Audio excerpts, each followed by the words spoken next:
automatically you are with Christ in heavenly places. No degrees, no levels, no layers, nothing like that. Those who get saved 30 years ago and die the same day a guy gets saved that day dies. They both have the same inheritance, the same eternal reward in heaven. No layers, no levels, and they were never deceived by the Word of God. By the way, interesting thing about Albert Pike. He was at least part responsible for an organization called the Ku Klux Klan. Okay? There is an amazing link between Ku Klux Klan, of course, and Freemasonry. It's a little secret society, and the hoods they seem to have borrowed from priests in Europe, and it's real interesting because why did they spell it Ku Klux Klan? Why was it that way? We call it the KKK, and that's interesting because letters in ciphers and cryptograms and things like that, letters are numbers. And so we have A, B, C, D, E, F, G, H, I, J, K. K is the 11th letter. And so when you have K, K, K, you have 11, 11, 11.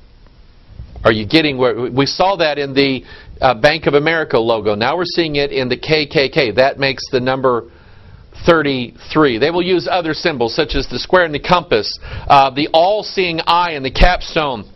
The pentagram. Let's deal with the pentagram. Let's deal with this idea. You see the pentagram everywhere. And we know that the pentagram represents Satan's 5-point plan. I will ascend into heaven. I will exalt my throne above the stars of God. I will sit also upon the mount of the congregation in the sides of the north. I will ascend above the heights of the clouds.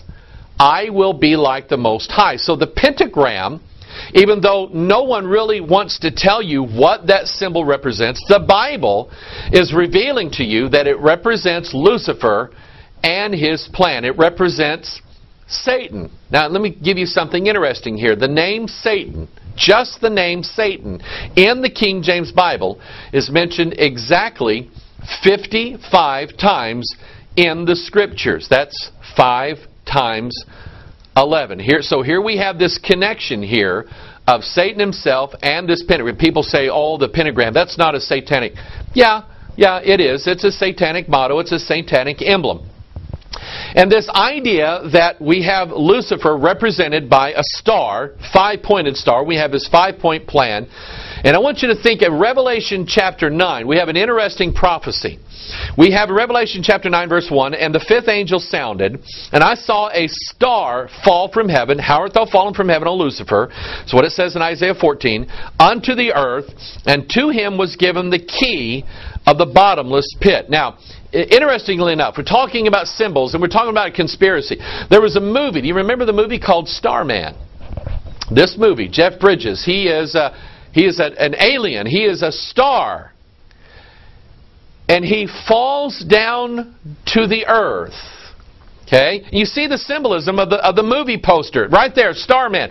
How art thou fallen from heaven, O Lucifer, son of the morning? How art thou cut down to the ground, which didst weaken the nations? And there's an interesting thing going on here. Is that this Starman falls from heaven, finds Karen Allen, mates with her.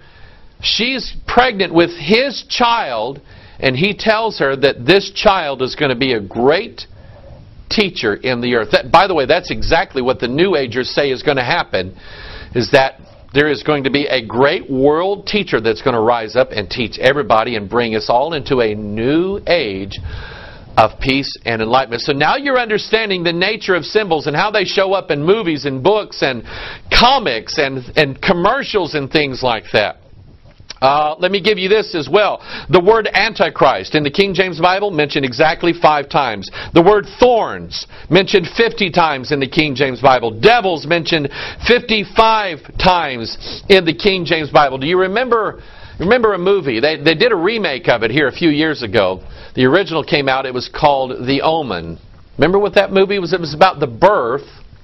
Remember Starman? It was about the birth of the Antichrist, the beast on the earth. He was depicted as a 5-year-old child in this movie. In this movie, 5 people who discover his true identity are murdered, and his last name was Thorn. Somebody who wrote this movie script knew exactly what they were doing. There's been some people who have been in the occult, they've been in witchcraft, they've been in Freemasonry. Bill Schnabelin was one of them. Here's what he says concerning the pentagram. He says the pentagram has one use only, and that is to call up the power of Satan and bring the kingdom of the devil into manifestation on the earth. He describes it as the great rite ritual. Now I want you to think about this, and I'm going to describe for you in sort of generic terms the great rite ritual. Here we have the Starman. Here we have an earthly woman, a human woman, played by Karen Allen in the movie Starman. He descends, he falls out of the sky. His spaceship crashed. Think of Roswell. We'll get to that in a minute. His spaceship crashed. He finds her. They come together. She now is going to carry his child. That pretty much describes what witches, Wiccans, Satanists describe as the great rite ritual. It is the male joining with the female in a ritualistic pattern. They call it the blade and the chalice, or the sword and the cup. They use different terms, and sometimes they just use a cup, and sometimes they just use a dagger. But sometimes they go ahead and act this thing out, the man and the woman. Think of Genesis 6, the sons of God and the daughters of men. Let me give you an explanation of what, according to the occultists, what the great rite ritual is all about. The great rite invocation specially declares that the body of the woman taking part is an altar, with her womb and generative organs as its sacred focus, and reveres it as such. The high priestess then lays herself down towards the altar, and her arms and legs outstretched to form the pentagram. Now, I used to collect comics when I was a young man. And one of them that I, even in those days, I knew this one was bad. It was called Night Force. And on the front cover of this comic called Night Force, here we have the Great Rite Invocation, right on a comic book for kids. A woman laying herself out upon an altar, surrounded by demons, devils, and she is making her body into the form of a pentagram. Now, let's take this same idea and go to September 11th, 2001, because we have a building. We have a building as part of this thing that happened September 11th, 2001, called the Pentagon. The Pentagon was actually, in fact, let me go back to 60 years prior to September 11th, 2001. Let me go back to September 11th, 1941. Exactly 60, think of the number 6, Genesis 6, Revelation, the number 666. Let's go 60 years back to September 11th, 1941. A shovel went into the ground in a ceremony. That was the groundbreaking ceremony of the Pentagon building. Exactly 60 years later, we have the Great Rite Invocation. In fact, let's look at the Pentagon building. It has 5 sides. The Pentagon is the interior part of a pentagram.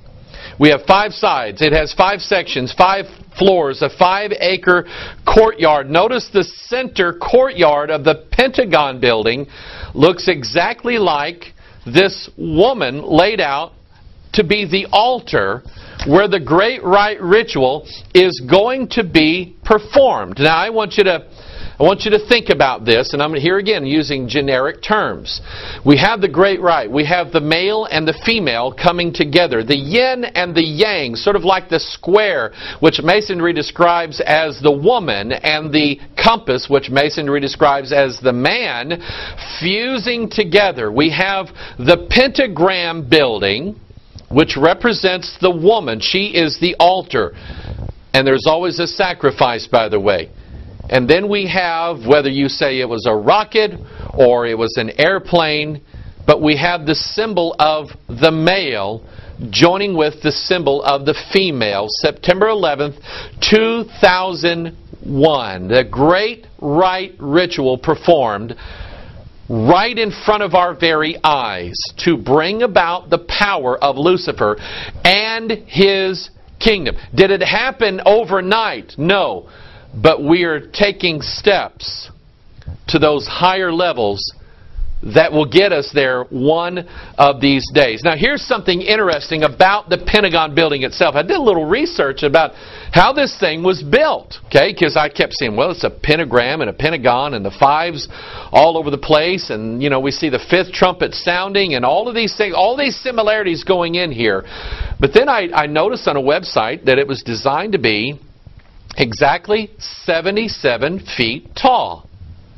Now that was interesting to me, and more than just a coincidence, because do you happen to remember, by the way, that's 7 times 11, we're dealing with the number 11, do you happen to remember what flight supposedly flew into the side of a 77-foot tall building? It was Flight 77. Now remember something. Remember the kings of the earth. They're conspiring together. They are against the Lord. And they are against His anointed. His anointed would be Christ the head and His body, the church. This interesting thing about the number 77 and the great rite ritual, which is a replacement religion for Bible Christianity, witchcraft and Satanism and all that stuff. The interesting thing about Christ and the church and this number 77, in Luke chapter 3, you have a lineage of Jesus given, and it starts with Jesus and it works backwards all the way down through Adam to God. If you count the number of names in that lineage, you'll find from Jesus to God there are 77 names in that list. God to Jesus. Remember, the conspiracy is against the Lord and against His anointed, meaning Jesus and His body, the church, because in the King James Bible you will find the word church mentioned exactly 77 times. You know what that means? See, this lineage given in Luke chapter 3 shows you that Jesus is the rightful heir, the inheritor of God His Father. And the church, we are joint heirs with Jesus Christ. But there is a conspiracy against the Lord and against His anointed. I started tracking this number 77 down.